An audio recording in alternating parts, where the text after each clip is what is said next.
जिंदगियां हैं वो लोगों की खिदमत में गुजरती हैं, और जब औलिया अल्लाह की जिंदगी का जिक्र आता है तो मुश्किलात भी साथ ही साथ होती हैं।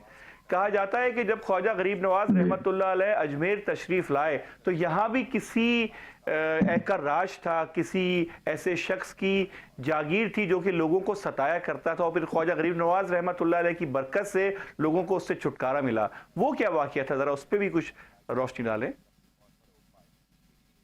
देखिए, हजरत सैयदना ख्वाजा मोइनुद्दीन हसन चिश्ती गरीब नवाज काफी तकलीफात का सामना कर करके अजमेर पहुंचे हैं। अजमेर में भी करी है और उसके बाद उससे पहले दीगर जो जगह पे रहे, जैसे दिल्ली में रहे, लाहौर में रहे, समरकंद में रहे, बुखारा में रहे, बगदाद में रहे और निशापुर में रहे, चिश्त शरीफ में रहे। तो हर एक जगह पर आपको इतनी आसानी से रहने दिया नहीं गया। आपने काफी तकलीफात का सामना करा, और तकलीफात का सामना करने की सिर्फ एक ही वजह थी कि अल्लाह और अल्लाह के रसूल की बारगाह में उरूजियत पाना और अल्लाह और अल्लाह के रसूल की बारगाह में विलायत का कबूल होना।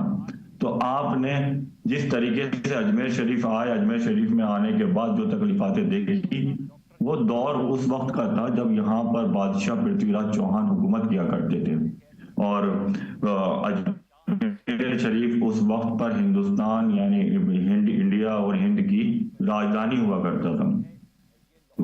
राजधानी यानी कैपिटल, जिसको हिंदी में राजधानी कहते हैं, इंग्लिश में कैपिटल कहते हैं, कैपिटल हुआ करता था।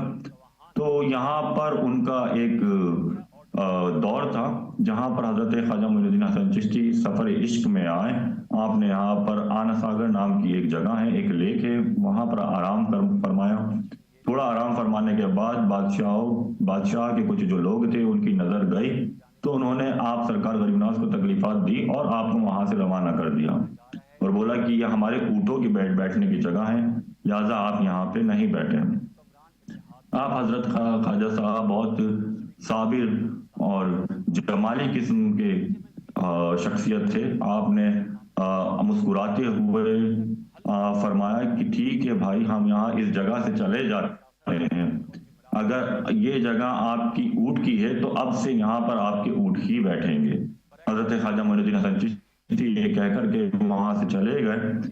थोड़े टाइम के बाद जब बादशाह के जो वहां पर सैनिक और वजीर थे, उन्होंने अपने जानवर यानी ऊँटों को